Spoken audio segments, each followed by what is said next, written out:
Alors bonjour à tous, je suis avec Philippe Nadon-Brodeur. Aujourd'hui, on va parler des maisons de chambre. C'est quoi la population? Comment ça fonctionne? S'il y a des personnes qui sont intéressées parmi vous à acheter une maison de chambre, ben, vous allez être au moins au courant de comment ça fonctionne. Alors, salut Philippe. C'est Jacques. Salut. Alors Philippe, peux-tu nous expliquer un peu c'est quoi ton parcours, puis c'est quoi qui t'a amené à devenir investisseur des maisons de chambre?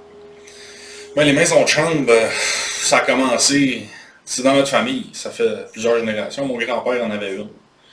Ah oui, Il en- trois générations, là. Oui, oui, c'est quasiment une famille, là. Fait que lui a détenu ça pendant 30-40 ans. Ma mère en a acheté une en 2012, sa première. OK. Puis là, on a eu trois, on est rendu à deux. Fait que là, c'est ça, là. Puis là, maintenant, vous avez comme une quarantaine de chambres, c'est ça? À peu près, oui, exact. On a 16 plus 20. Fait que c'est de famille, là, c'est de père en mère en fils, là. Essentiellement, oui, là, c'est un savoir transmis à travers les générations. Puis là, ça, c'est quelque chose que tu vas transmettre à tes enfants, j'imagine? Euh, peut-être pas, là, ça va dépendre de... Ça va dépendre de la biologie, mais... Oui, c'est ça, ben j'en ai pas encore, fait qu'il y a des choses qui peuvent changer, là, Ouais, il y a des choses qui au peuvent fil du changer, temps. puis que tu pourrais plus en avoir d'ici là. Fait que, alors, je pense que tu dois avoir beaucoup d'expérience, tu vas avoir plein d'anecdotes à nous raconter. On va passer, je pense, ensemble un bon moment. On va parler de toutes sortes de sujets. On va commencer par le premier. Déjà, on va définir c'est quoi une maison de chambre, là. Une maison de chambre, là, c'est une maison ordinaire, c'est un immeuble, comment on pourrait définir ça, là? Ben, c'est comme un triplex, là. 2, 3 étages. C'est surtout ce qui va définir la maison de chambre, c'est ces espaces communs euh, qui vont être utilisés par plusieurs locataires. OK. C'est comme des colocs, dans le fond. En Fait que fait, là, t'as 4-5 chambres qui vont utiliser toute la même toilette, les mêmes lavabos, la même douche. Ils vont partager. alors, mais toi, quand tu achètes une maison, tu l'achètes-tu qu'elle est vide, puis ensuite tu en fais une maison de chambre, ou tu achètes déjà une maison de chambre? Tu peux faire les deux. C'est sûr que pour te financer, c'est plus difficile si ta maison est vide, t'as pas de revenus là, quand vient le temps d'aller te chercher un prêt. Là. Mais on l'a fait. On l'a fait, puis ça s'est rempli là, super rapidement. Là. Il y a une grosse demande pour Il y a une grosse demande pour ça. les logements abordables à Montréal. Il y aura toujours une pénurie. Là. Il y a toujours un manque. Là. Que c'est mieux d'être dans les centres-villes, tu penses? Ou... Il y a de la demande au centre-ville, il y a de la demande à travers toute l'île de Montréal. Puis tu parles du centre-ville, j'en avais une justement au centre-ville. Puis ce qu'on a réalisé au fil du temps, c'est que ta chambre, qu'elle soit au centre-ville ou dans l'est de la ville, tu ne pourras pas vraiment charger plus cher parce que l'immeuble coûte plus cher. Le, Ah oui. le, le locataire, le chambreur, le locataire de chambre, il, il a un budget, puis il ne faut pas qu'il dépasse de ça pour rester compétitif. Ça Là. ressemble à quoi le budget de ces personnes-là? C'est 500 et moins. Environ 500 500 et moins, 500. Ça peut monter à 550 c'est quasiment un et demi rendu là. Il y a une suite rendue là, là? Oui, c'est ça. C'est la plus belle chambre. Là. Ouais, ouais.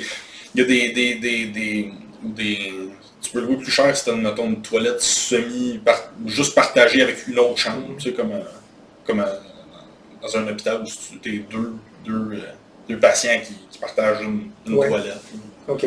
Fait que tu peux louer un petit peu plus cher là, vu que tu as plus de services par chambre. Mais généralement.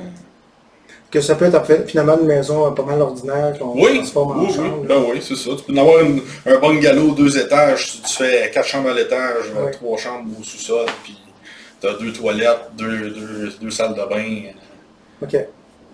Puis la clientèle là, qui vient louer ça, ça ressemble à quoi? C'est-tu des salariés? C'est pas des itinérants parce qu'ils veulent quand même une place? Là? Non, les gens de la rue, généralement, c'est pas le type de clientèle type que tu veux avoir. Tu veux des gens qui ont un travail. Le travail, là, vas-tu avoir des relevés de paye pour les 12 mois qui précèdent? Tu vas avoir un crédit excellent? Non. Mais c'est un type d'immobilier où si tu donnes une chance au coureur, puis tu bâtis une relation, dans le fond, tu analyses ton client, tu essaies de voir dans le long terme, tu sais, comment il évolue. Là. Mais comment tu as choisi ces locataires-là? Parce que là, c'est pas avec le crédit, ben avec les revenus de travail. Ça. Non, c'est pas nécessairement objectif quand tu regardes ça, tu peux pas te dire, ok, donne-moi tel chiffre, puis là, je sais si c'est un bon locataire ou pas. Mais tu vérifies le discours de la personne, si c'est quelqu'un qui est capable d'avoir un discours normal. T'sais. Si quelqu'un il veut louer ta chambre, puis il dit, ah, mon maudit propriétaire, puis là, il bâche le propriétaire, puis il y a juste des mauvais mots pour toutes les autres personnes qu'il a fréquentées avant. C'est peut-être pas le meilleur candidat. Ouais. Je pense que c'est le genre de blonde que tu veux pas non plus. Non, c'est ça, exact. C'est son ex. C'est toute la faute de son ex. Puis, ben, à partir du moment que c'est la faute des autres, ça va devenir de la tienne. Il y a des petites lumières rouges qui allument. Ouais. T'es comme, peut-être c'est pas le meilleur match, mais ça peut paraître bien dur à gérer, mais honnêtement, c'est pas si pire que c'est. Là, quand tu t'outils bien. Faut que tu te donnes, comme dans n'importe quel job, que ce soit menuisier, plombier, si tu n'as pas les bons outils, tu ne pourras pas performer, puis tu vas travailler 100 fois plus fort pour la même job. Et là, si on voulait donner un outil ou deux aux gens qui nous écoutent, c'est quoi qui serait le plus important qu'il y ait? Ben, le meilleur moyen d'éviter des problèmes, c'est de les éliminer avant que ça devienne ton problème. Donc, c'est dans la sélection, à partir du moment où tu sélectionnes. Dans la sélection, tu vas... tu sais, s'il sent l'alcool quand il vient pour visiter, tu vas peut-être avoir un gars qui a des problèmes de consommation d'alcool. Alcool, drogue... ben, surtout quand il vient visiter. Là, alcool, drogue, ça, t'élimines ça tout de suite. Oui, c'est ça, la propreté. La propreté aussi. La propreté, s'il est capable de comment il s'habille sur eux autres mêmes. Là. Un petit peu, oui. C'est pas comme un maçon qui arrive qui est plein de rives du travail, là. C'est pas ça qu'on parle. Non, c'est-tu sale parce que ça fait... T'as jamais lavé ta paire de jeans ou c'est sale parce que tu travaillais dans la peinture puis t'as une coupe de gouttes sur les cuisses. Celui-là c'est bon, l'autre c'est pas bon. Oui, c'est ça. C'est pas bon. Ça, tu sais, ça fait quand même du sens. Ça. Ben oui. Puis tout à l'heure aussi, tu me parlais comme la discussion aussi que tu vas avoir avec les gens. Là. Oui. Si tu vois que tu es capable de discuter avec eux autres ou s'ils sont déjà fermés. Là. Ben oui, c'est ça. Parce que quand tu fais ta petite micro-enquête, qui est basée juste dans le fond sur la bonne volonté, tu vas voir s'il est capable de maintenir un fil de conversation, puis il va pas se fâcher parce que tu lui poses des questions un petit peu sur son revenu, ou des questions un petit peu d'où ce qu'il vient, qu'est-ce qu'il fait, tu vois comment il réagit. S'il réagit mal en partant, tu as plus de chances d'avoir des problèmes. Ben, si tu n'arrives pas à rentrer en contact avec les personnes et être capable de discuter dès le départ. Dès le départ, quand tu n'as pas de conflit, si jamais tu as un conflit où ça fait 1 an qu'il reste chez vous, puis là il est en retard d'une couple de jours, ben il faut peut-être que tu sois capable d'avoir une discussion avec. Là, ben, je vais refaire une autre analogie avec votre chum et votre blonde. Là. Si vous pensez que vous allez être capable d'échanger, vous ne serez peut-être pas capable. Mais un locataire, c'est encore moins possible d'échanger. Je pense que c'est vraiment pas du tout possible. Chasse le naturel et il revient au galop. Exactement. Quand on est programmé d'une façon, c'est difficile de le faire autrement. Ah ouais. Puis ça, on veut parler aussi des avantages. C'est quoi les avantages d'un locataire ou ça veut être quoi ces critères pour choisir ta place plutôt qu'une autre?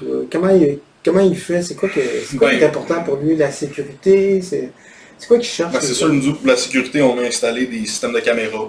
Fait que déjà là, ça calme le jeu. Mm-hmm. Tu sais, mais l'avantage du locataire, c'est généralement c'est des gens qui sont dans le besoin. Fait que là, ils ont eu une bad luck. Tu sais, fait que faut pas que tu sois trop dur non plus sur l'admission. T'auras pas juste des avocats et des notaires là, qui vont venir appliquer. T'en auras pas, je pense. Hein. T'en auras pas. Fait que tu sais, faut que tu sois empathique avec ta clientèle, puis tu comprennes un peu, sans te faire abuser. Tu sais, faut que tu trouves l'équilibre. Comme dans n'importe quoi, tu donnes une chance au coureur. Fait que là, tu sais, bien là, j'ai été surpris, je dis, ok, il m'a te prendre, j'étais pas sûr. Puis avec le temps, le gars, il est resté 3, 4, 5 ans, il est mort là, tu sais. Tu te trompes, là, des fois. Tu dis, je l'aurais pas pris, j'avais besoin d'argent, fait que je l'ai pris, tu sais, je commençais. Dans le fond, mais il est pas si pire, lui.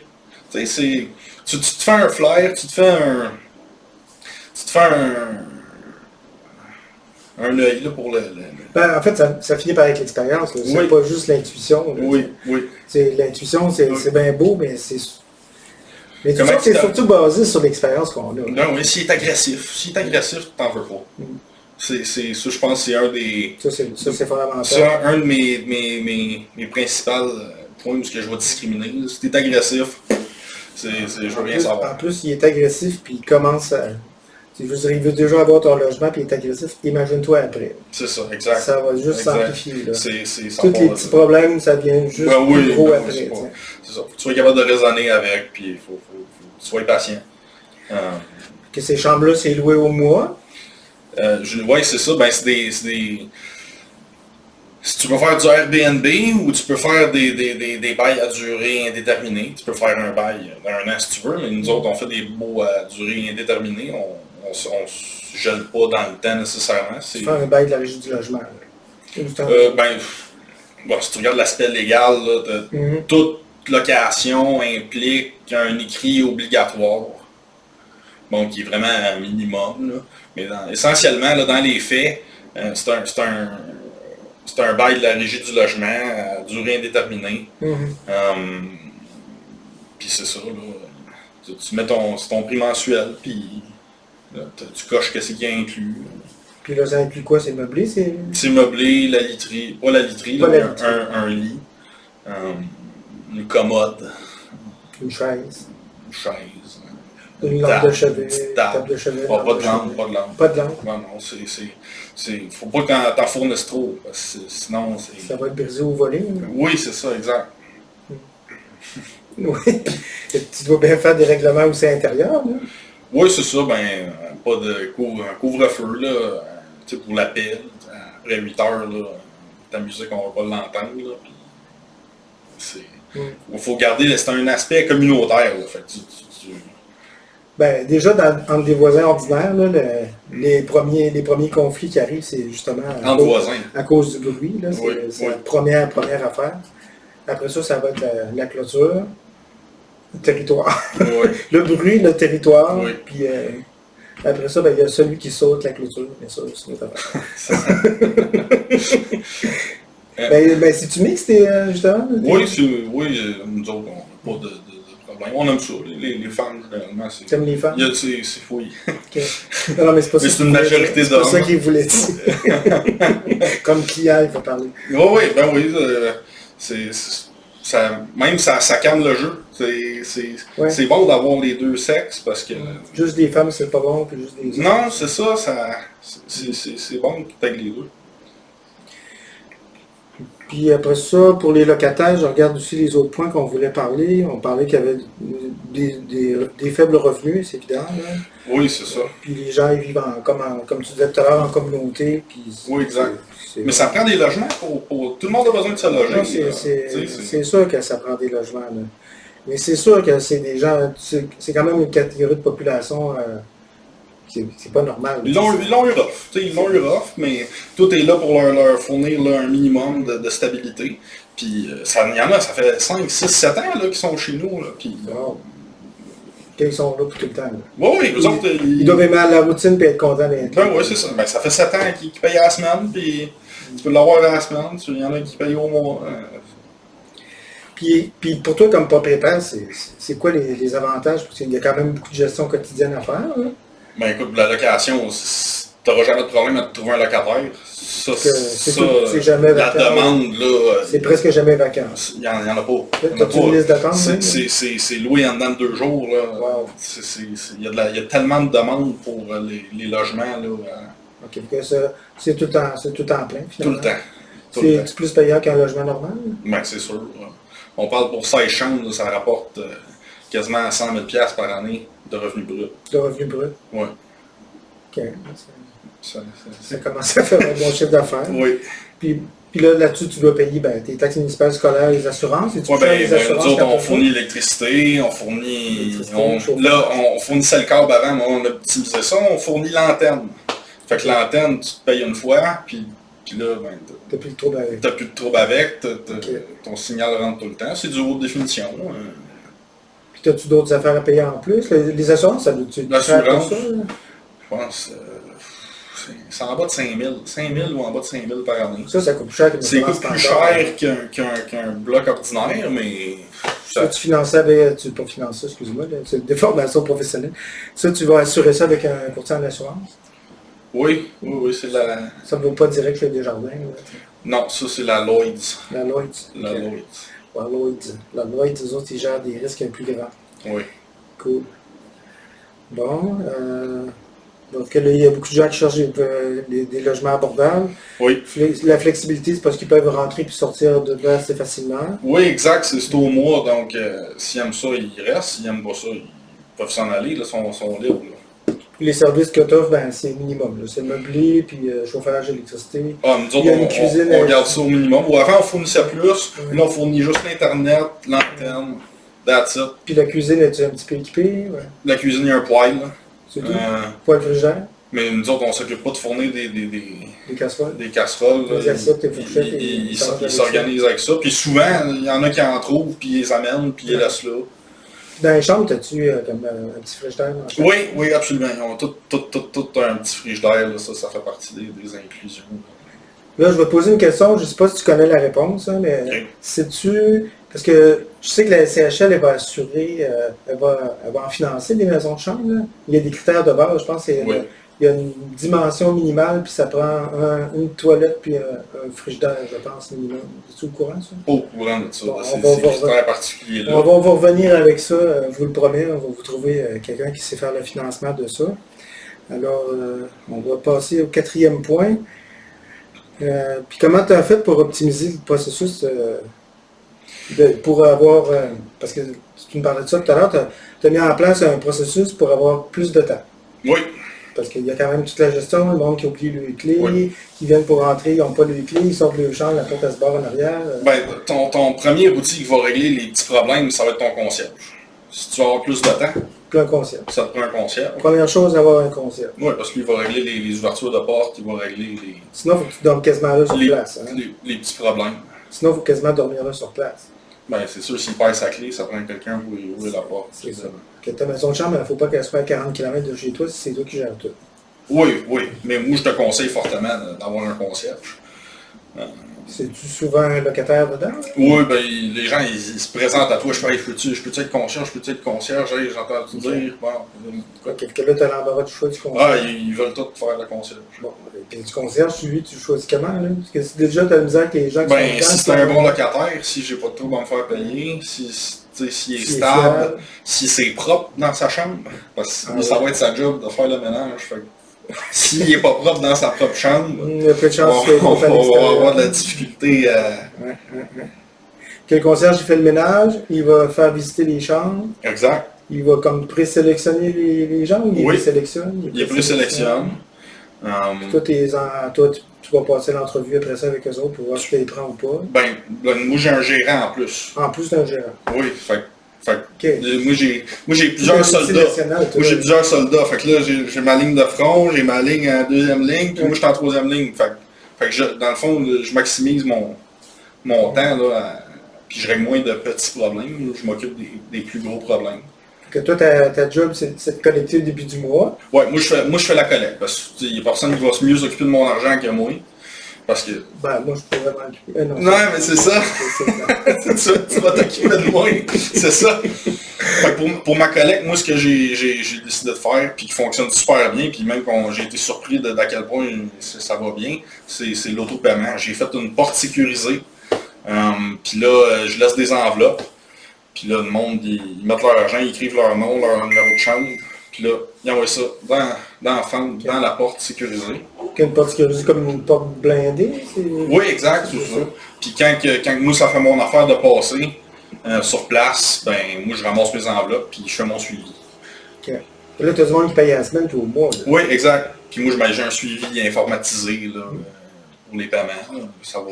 Puis j'ai une imprimante... Une imprimante comme quand tu vas au restaurant, ton reçu il sort. C'est une imprimante qui brûle le papier, là, genre? Oui, exact. Ben, moi j'ai la même chose, mais pour mes reçus, parce que moi je me suis dit j'ai d'autres choses à faire qu'imprimer des reçus, tout le temps écrire les mêmes affaires, les mêmes montants. Tout à fait. Fait que moi j'imprime mes reçus, ça me prend 15-20 minutes, je fais mes reçus, puis... Que les gens, ils doivent... Ben, ils payent pas par carte de crédit, là? Non, c'est comptant, c'est tout payé comptant. Mais là, pour émettre le reçu, tu as une machine, tu m'as dit que tu avais une machine de compter l'argent, là? Oui, ça c'était mon projet. J'ai un projet pilote. mais je ne l'ai pas implémenté dans tous mes immeubles. Mais je suis comme à la vieille méthode. Oui. De toute façon, c'est le genre de clientèle qui ne va pas s'adapter super facilement à la nouvelle technologie. Oui, exact. Fait qu'il faut rester. Tu te donnes les outils, mais ça prend un petit peu d'intervention humaine, pareil.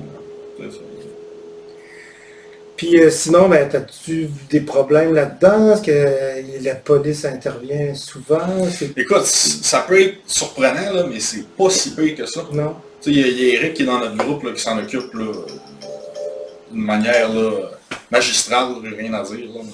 Puis il dit, j'ai parlé un matin, puis je dis, puis comment tu trouves ça? Ben, c'est un petit peu plus de travail qu'un bloc ordinaire, mais c'est pas si tant pire.